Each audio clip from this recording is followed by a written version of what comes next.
बुद्ध अपने शिष्यों को दे रहे थे उपदेश, तभी एक व्यक्ति को बुद्ध की बातें अच्छी नहीं लगीं। वह उठा और बुद्ध का अपमान कर दिया। बुरी बातों को बार बार याद करने से हमारी परेशानियां बढ़ती हैं, मन अशांत होता है। इसीलिए दुख देने वाली बातों को भूलकर आगे बढ़ना चाहिए। इस संबंध में गौतम बुद्ध का एक प्रसंग प्रचलित है। गौतम बुद्ध अलग अलग क्षेत्रों में भ्रमण करते और अपने शिष्यों को उपदेश देते थे। एक गांव में वे उपदेश दे रहे थे। बुद्ध ने कहा कि क्रोध ऐसी अग्नि है जिसमें क्रोध करने वाला खुद भी जलता है और दूसरों को भी जलाता है। बुद्ध के प्रवचन सुनने के लिए बड़ी संख्या में लोग वहां बैठे थे। उन लोगों में बहुत गुस्से वाला एक व्यक्ति भी बैठा हुआ था। उसे ये बातें पसंद नहीं आई। वह अचानक उठा और बोलने लगा कि बुद्ध, तुम पाखंडी हो। बद्धी बड़ी बातें करना ही तुम्हारा काम है।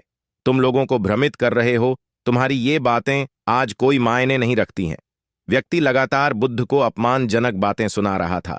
वहां बैठे सभी लोग ये देखकर हैरान थे कि बुद्ध ये सब शांति से सुन रहे थे, लेकिन कुछ बोल नहीं रहे थे। क्रोधी व्यक्ति बुद्ध को शांत देखकर और ज्यादा क्रोधित हो गया। वह बुद्ध के पास गया और उनके मुंह पर थूक कर वहां से चला गया।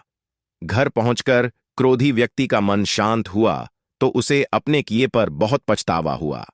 वह बुद्ध से क्षमा मांगने पहुंचा, लेकिन उस गांव से बुद्ध पड़ोस के गांव के लिए निकल चुके थे। वह व्यक्ति बुद्ध को खोजते हुए दूसरे गांव में पहुंच गया।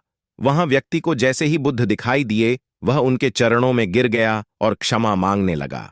बुद्ध ने उस व्यक्ति से पूछा, तुम कौन हो और क्षमा क्यों मांग रहे हो? उस व्यक्ति ने कहा, क्या आप भूल गए? मैंने कल आपके साथ बुरा व्यवहार किया था, आपका अपमान किया था। बुद्ध ने कहा, बीता हुआ कल मैं वहीं छोड़ आया हूं और तुम अभी भी वहीं रुके हुए हो। तुम्हें गलती पर पछतावा है, तुमने पश्चाताप कर लिया। अब तुम निष्पाप हो गए हो। बुरी बातें याद करते रहने से हमारा आज बर्बाद हो जाता है। इस आदत की वजह से भविष्य भी बिगड़ सकता है। इसीलिए बीते हुए कल की बातों को भूलकर आगे बढ़ना चाहिए।